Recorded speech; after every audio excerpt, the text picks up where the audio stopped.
Hello everyone and welcome back to my channel. My name is Alli and I welcome you back to my channel.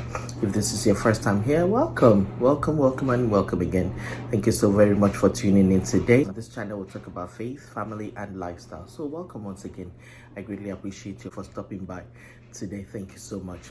And to my old family members, my Alli fam, welcome back, welcome back, welcome back. Welcome back, welcome back, welcome back, welcome back again, guys. Thank you so very much as always for your love as well as for your support. I greatly appreciate you.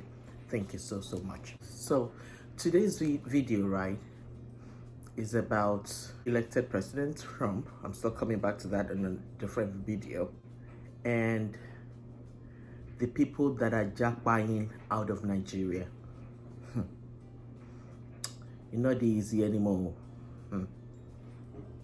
Don't jackpot out of Nigeria if you don't know what your status is or your visa status is. For me, when you're jackpotting out of Nigeria, it's not a problem for me, because I know people would say, oh no, but you've been there, blah blah blah, everything's going well for you, blah blah blah.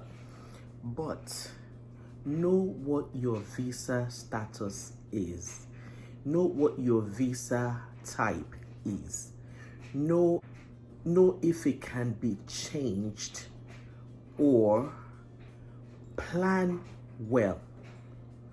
Bottom line, plan well so you don't fail to plan. Now, when I say the type of visa, know if you can change it from what it is or what you were given to permanent. Truth be told, right?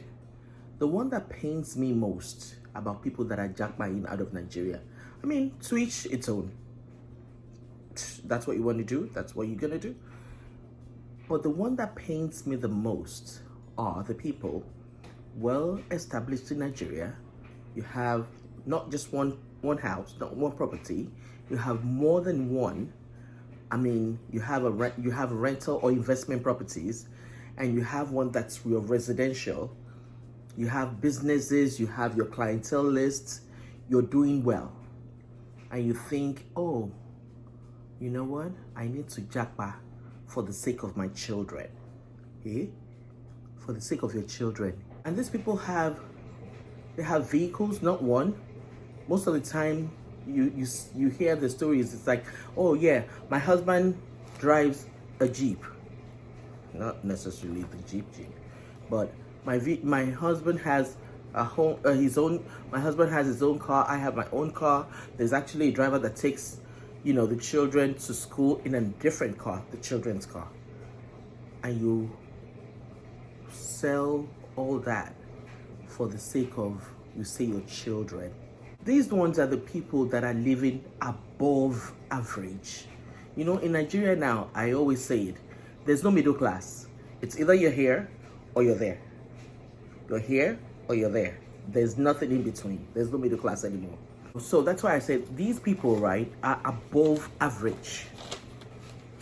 They are above average, living fine, yet seeking for greener pastures in a foreign land.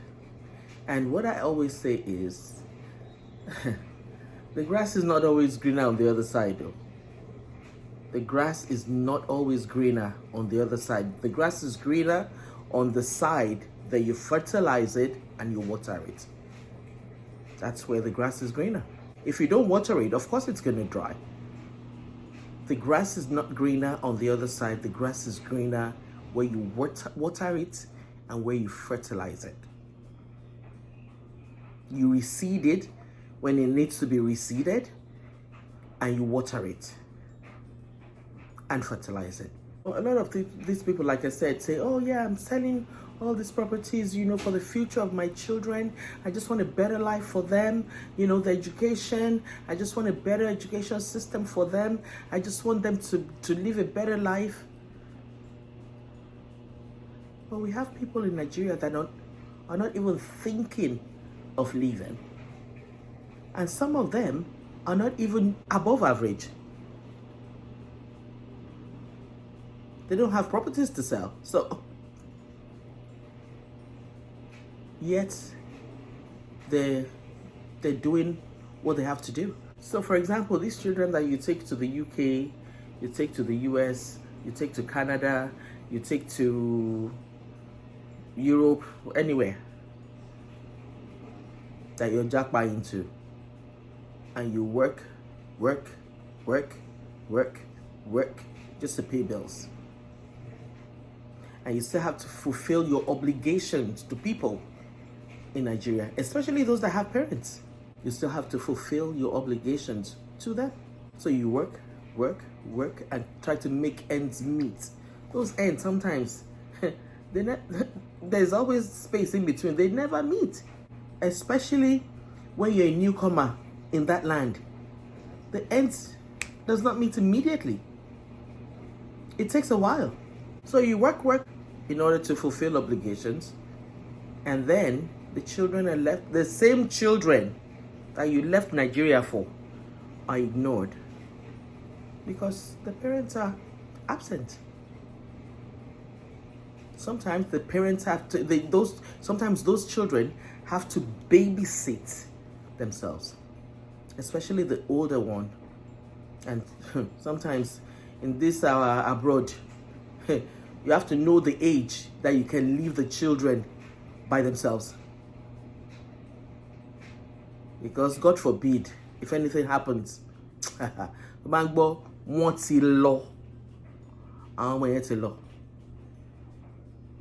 take the social workers will take them in a heartbeat. And you know, when they coerce these children, they lure them maybe with something or put words in their mouths. Oh, did your mommy really sleep at home last night? Oh no, we slept by ourselves. So they don't ask them direct questions. They go round and round and round to get those things out of those children's mouths. And the kids innocently say the truth. Yeah, mommy was working last night, and so was daddy. Yeah, but we call them on the phone if we need to. We call them to ask them questions if we have any question. Eh? And that's all they need. But my thing is, these are the same children that you took out of Niger for a better life for.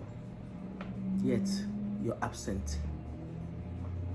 You're an absent parent. You're never there, or rarely there. The same children, oh, better life for them. I want a better life for them. But you work. And you're not there to take care of them. And on the day that you're there, you're sleeping because you're tired. So many cases of Nigerians that just got to most of the time, UK. Get to UK, you work factory, they take one shift to another, blah blah blah, and they say, oh yeah, she got home last night, or he got home last night, and somebody went to knock on the door because they haven't seen him at work. He's dead. Oh, so and so, they collapsed and fell down and died, and that was it, because their bodies weren't used to all that. That work, 3 shifts, 2 shifts, a shift and a half, time and a half. And these same parents, they were, oh, I'm taking them abroad, to the abroad, Japa for the sake of the children. Meanwhile, they were more involved in the children's lives when they were back in Nigeria, because things weren't as hard as when they got to the abroad, whichever country they found themselves in. Nigeria was still a lot better. You sell businesses, you sell properties, you sell vehicles, you sell this, you sell that for the unknown. You don't know what's on the other side. You don't know what you're going to, you don't know what you're going to meet there now. Yet you sell everything. If you know the amount of Nigerians that are homeless in the UK, in the US, in Canada, you'll be shocked. So some of these immigrants are youth. The student visa came to Canada, US, but they don't attend classes because the country allows them to only work for a number of hours so that they can concentrate on their main purpose of coming to that country. But when you're paying rent of between $500 or $600 a month, and you're only working maybe 20 hours a week, and you still have maybe other obligations, you have to eat, you have to pay electricity, you have to, if you don't have a car, you have to take the bus, transportation. And if you do have a car, well, you have to put gas in it. You have to maintain it. Other obligations, hygiene, clothing, when the weather changes from winter to spring, to spring to summer, you still have to change your wardrobe. So a lot of those youth, because they don't attend classes, they fall out of status and they become homeless because now, and the shame of going back to Nigeria, a lot of them can face it. Meanwhile, parents that send these youth to the abroad are thinking, mommy, why in Canada? Oh, why in the University of Kiniko? Oh, mommy, why in New York? Oh, why in the University of New York? Actually, yeah, the second one, yeah, the University of New York, Columbia University, yeah, then the Keta one, one in Rutgers. Not knowing that these children, maybe none of them no lost to school more. None of them. Yet Baba is bragging to his friends. They're in US, they're in UK, they're in Canada, they're in Europe, attending colleges. Yeah, right. These youth are afraid. Some of them are afraid to tell their parents that, Daddy, Mommy, it's not so. I fell out of status, so because I can't cope anymore. But it's that shame. Even I'm sure even if they told some parents, they'll say, I know what for it in you. Show my pay more chief kinikon. Oh no, but she's so difficult but all later adjust everything. So what for it in you? Really? Are the fingers of Chief Blackbada the same as the fingers of your children? No. Are the destinies the same? No. Because some of them are ashamed to go back to Nigeria because they were even better off in Nigeria before they left. A lot of parents that bring children from Nigeria, like I said, will work. And the children are left to raise themselves. But the thing is, you can't raise your children in peace if you've not laid that foundation. I don't care which country you take them to. If you have not laid the foundation from the onset, you cannot raise them in peace. Because you have not given them a firm foundation to lay other bricks on. If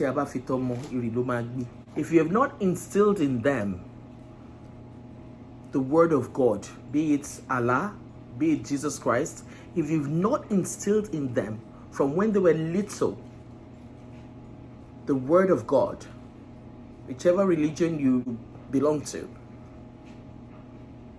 then it's going to be difficult. Although you still have some people that Japa and have no regrets. No, hanging there. Someone told me a story, true life, of a friend. So this friend will say his name is Dele, lives in the UK with his wife and their 3 children. So Dele's friend will call him Ola. Ola called Dele to say, oh, Bobo, motigba visa, so I'm coming. I think the mistake that Dele made was he didn't ask questions. He just assumed, oh, but Paddy Mini, you know, so he's coming, probably he's just coming for a visit to the UK, so come and do a few weeks and then go back. On the day of Ola's arrival to the UK, Dele took his vehicle to pick, supposedly, he thought he was picking Ola up. On getting to the airport, it was Ola, his wife, and their 4 children. Ola, his wife, and 4 children, 6, added to a family of already 5. So a family of 11 altogether. Let me not digress from what I was saying. So Ola, Dele got to the airport and was like, Bobo, oh, so for me, it was family, last minute, yeah, I can't yell it, no, I won't join Latin Loni, oh, we have to go together, you can't leave me and the kids behind, you know, so we sold a lot of our properties, you know, to gather money together. I'm sure we brought a lot of money, so we should be fine. That's what Ola was telling Dele. Okay, so Dele had to call a cab because, I mean, his vehicle isn't going to fit the family of 6, himself, and all the luggage. So they called a cab. Ola went with the cab. He took with the cab and the luggage. And Dele took the kids and the wife in his own car to the home. As soon as they got home, Dele had to run into the house to tell his wife that, babe, I got to the airport now, and surprise, surprise, it was not just Ola, it was Ola, his wife, and their 4 children. The wife was in shock, but still, you know, accommodated. Well, one come and didn't know any, you know, maybe they came for sightseeing, you to know London, blah, blah, blah. And they welcomed them into the house, you know, made them comfortable, and so on and so forth. So 2 weeks go by, nothing, no update, no. Ola didn't even call Dele that nothing. Dele's wife called her husband and was like, babe, what's going on? You know, our bills are skyrocketing. We went from a family of 5 to a family of 11. You know, the food, the electricity, the water, everything has increased since they came about a month ago. So is there any end in sight? What's going on? So Dele had to call Ola one-on-one, like, okay, so what are your plans? I see that you're not here on holiday. So what are your plans? I said, well, I am here to stay. I have sold everything that belonged to me. My wife has sold her business. She has sold her clientele list. And so we are here to stay with the children. Dele he said his mouth was left open for about 5 minutes, thinking, but why didn't this come up in conversation before you left Nigeria? He said, okay, no problem. So what are your plans? What do you want to do? Ola said, well, he hasn't even thought of what he wants to do, but he knows that he wants to work. He's ready to work. Okay, so I said, okay, but with your visa, it's a visiting visa. You cannot work. Ola said, if you can get the kind of job that Dele is doing, Dele is an IT specialist. So most of the time he works remotely. But maybe once or twice a week he'll go to the office. Dele said, but you have no experience. You have no IT background. But in the meantime, you have to do something so that you can get a place of your own. You can't stay with me forever. So Ola said, if he can get the kind of job, is there something similar that he can get, similar to what Dele is doing? Dele said, you're not getting it. You don't have the background educationally, and you don't have the experience here in the UK. You know what I'll do? I'll get you a power bike. I will personally buy it for you. You don't have to repay me, because you're not going to need a driver's license for that, and you'll be doing delivery. Aha. Ola look Dele pe me. That's beneath me now. I cannot have all those things in Nigeria. It's money business to me. I was a CEO of not even one company, and you want me to be doing delivery in the UK? Are you okay? I cannot do delivery in the UK. Are you okay? Nain Dele said, well, I've tendered my offer on the table. If you cannot do that, well, you have to look for another alternative. To cut a long story short, when we women are there and the bills are getting higher and higher, increasing by the not just food or everything. Come think about it. You go from a family of 5 to a family of 11, and children can eat. So Dele put his foot down and said, well, and this was the 3rd month. Well, if you can't take the offer that I have for you on the table, you would have to leave. So Ola, called a few people, pressed some buttons, and I think they said he left Dele's house. But the person that he called said she can only take the wife and the children and only would house them for 2 months, and that is it. But Dele cannot stay there with them. So Dele had to go scout somewhere else, while his wife and the children stayed with the woman for the 2 months. But I beg, why all this? Number one, why the deceit from the get-go? No plan from leaving Nigeria? No plan at all for not even the children. So in the I'll say probably in the 5 months that the kids were there, no school, no education. 5 months out of a year, no education, nothing, no registration in any school. Why? So to me, you can japa if you want to, but please plan very well. And I repeat it again, plan very, very well. Know the type of visa that you have, know the implications of overstaying, know what you want to do or what you're there for, and be honest. Be honest. That's all I have for you today. Thank you so very much for watching. I leave you with love, peace, and joy always. And if you've not subscribed yet, please find it in your heart to like, share, comment, and subscribe to my channel. Thank you so very much. Until next time.